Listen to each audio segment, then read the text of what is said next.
Welcome back. We continue here. Israel says it has deported another 137 activists detained when a flotilla trying to deliver aid to Gaza was intercepted this week.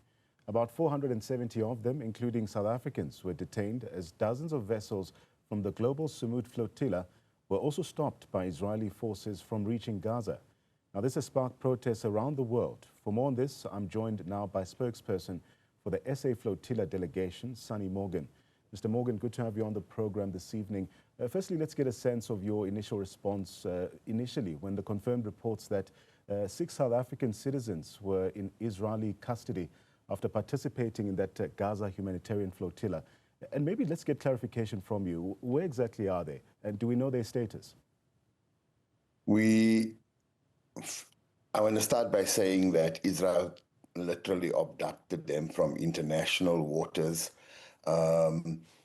Israel has again broken every single maritime law, all conventions about conflict, about war, and has behaved atrociously. In fact, all of the members of the flotilla, 443 of them, were all taken to be processed to the port of Ashdod, and from there, they were then, some of them were processed without even their legal representatives present, but eventually the legal people met with all of them. They have been now taken, those that haven't been deported, are all in prison at the moment. They're all in good spirits. We have reports from the lawyers.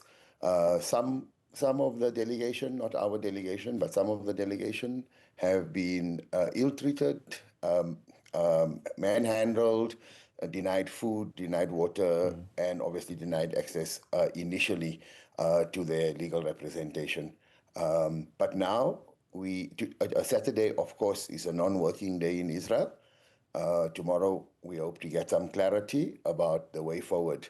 But at the moment, they are being held captive by the Israelis. But as we seek more clarity, do we have a bit more clarity on the legal status of these detainees, especially under international law? Israel does claim it was enforcing a blockade, and does that hold up legally, especially when the seizure happened in international waters? No, this does not hold up legally at all. The United Nations Convention on the Law of the Sea, Articles 87, 89, 92, I can just go on, guarantees freedom of navigation. There are a number of conventions. They were in international waters, so none of Israel's laws were applicable. The Fourth Geneva Convention, for instance, the Rome Statute, the Convention on the Prevention of Punishment. I can go on. I have a litany of laws to cite, but it's not going to be helpful. Israel behaved outside of the legal norms. The entire flotilla were intercepted in international waters. None of them even reached the shores of Gaza. No one was in Gazan waters either. And even if they were in Gazan waters, that's not Israel. Let's take a step back. And given the presence of prominent South Africans or activists like Mandla Mandela as well as Zukiswa Wena of the flotilla, what message were they trying to send by participating in this kind of mission? Well, that's a very, very simple question. They were taking aid, humanitarian aid, baby formula, medicine, to an entire people denied that aid by the occupation forces of Israel. Even as occupiers, Israel has an obligation to feed and take care of people in there that they are occupying. This is part of international legal norms. They were taking food, they were taking baby formula to people who were in need, because there are thousands of trucks at the borders that Israel prevents aid from going in. So that was the first objective, to try to get aid to these starving people. The second objective was to create a humanitarian corridor, so that aid from other means and other vehicles and other ships could get in. You develop a humanitarian corridor by showing that this is possible, that aid can be delivered. There's an obligation, a moral obligation, a legal obligation, not to starve people, not to starve an entire nation. and this is what Israel is doing at the moment. Of course, states should be doing this. Of course, government should be doing this. Of course, the international community should be doing this. It shouldn't be up to 500 or so ordinary people in 40 boats or 44 boats to be taking the aid through. But every level that should have responded have failed. The people on this flotilla, to my mind, represents the highest form of humanity, taking their own lives into their hands, right? Really, because no one was under any illusion this was dangerous. But it was necessary as human beings caring about other human beings. For how much longer can we tolerate the starvation and this genocide without doing anything? Sunny, with that said, do you think the South African government has responded strongly enough, especially considering President Cyril Ramaphosa's public demand for the activist release? So diplomatically, everything is being done. You know, we can criticize our government, but in this sense here, we believe that they have done everything possible. They have given us access to this embassy staff, the diplomatic staff, the consular staff. We from the flotilla are confident that at least from our government, we are doing what we can. Of course, there's a whole host of things that must happen afterwards, but for now, we have access to members of DIRCO, the consular services of Egypt, Jordan, and multiple countries that we have access to, and I think that we are doing what we can. We hope to see our people back here very, very soon. As we track more reactions, it's quite interesting to hear from Israel's government. The security minister has referred to the detainees as terrorists. What are the implications of this kind of language, Sunny, especially when applied to non-violent humanitarian and civil society actors? Let's frame this correctly. Who and what is Ben-Gvir? He's an ultra-right-wing extremist himself, guilty of multiple atrocities himself, and was charged before he got into this government. So, of course, language like that is unbecoming of leaders and diplomatic people and people that are in such high authority. But coming from an Israeli leader in this genocide government, it's not surprising. The language is not helpful, but this is the type of people we are dealing with. He's a mockery. He makes a mockery of what it means to be a leader, what it means to be somebody in charge, and this is he's playing to his audience. One must understand he's playing to his audience. No serious politician and no serious humanitarian or activist takes him seriously in any way. Of course, in the sense that he's a genocidal, that he has this genocidal messianic belief system.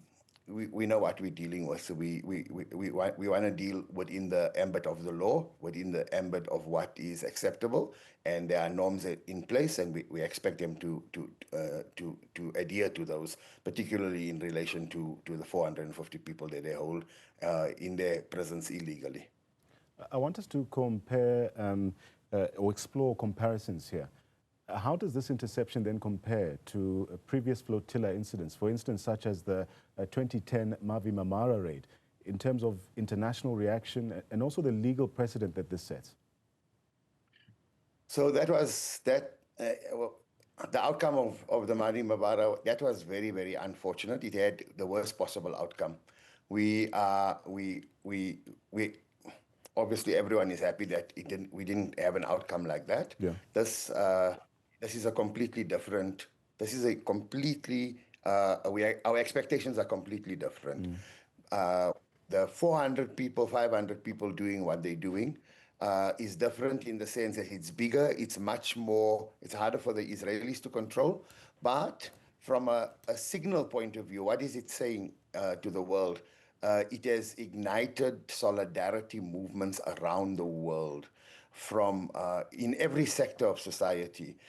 People that were on the sidelines or that perhaps felt in line with the demands but were quiet, everybody suddenly found their voice. this is maybe the start of a different kind of movement. As we know, the Freedom Flotilla that is responsible for the Handela and the Medellin and have been doing this for multiple years, 8 of their boats are already on the water, and that is part of a much larger flotilla. And that flotilla is called the Thousand Medellins.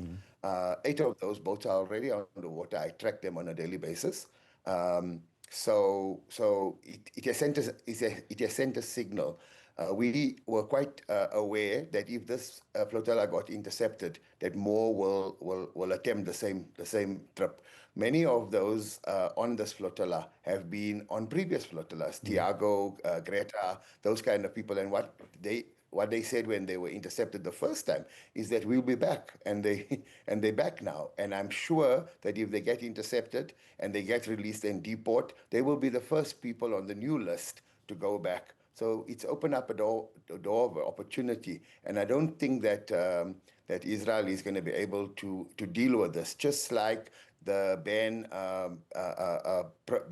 the ban on the Palestinian organization in the UK, they're arresting hundreds and hundreds of people on a daily basis. It's unsustainable. Even their leadership are beginning to say that the law is unimplementable, and it's going to be similar with this. This blockade is not a blockade in international waters. There's no such a thing as blockading international waters, and I don't think Israel is going to be able to stop future flotillas. And when I say future, I mean a matter of weeks, not even months. With that said, what happens next? What would a just and lawful resolution actually look like, especially for the detained South Africans and for the broader flotilla mission, Morgan? The flotilla will do what it needs to do to bring attention to the plight of the Palestinians. But politically, as you know, Trump's plan is on the table. We've heard today that the other parties negotiating might be open to some sort of a discussion. But that's out of our hands, and only time will tell how well those negotiations go. The negotiating partner, in this case Israel, is not an honest broker and does not play fairly. So we don't expect that it's going to be an easy negotiation. But that's out of our hands. We want to concentrate on the flotilla, and the flotilla will sail again as soon as people are released and back in their countries. I'm sure there'll be another initiative, and if this time there were 500, there'll be 1,500 the next time. Sonny Morgan, thank you so much for that thorough and passionate analysis of the situation. There's the humanitarian and political fallout from this crisis continues to unfold.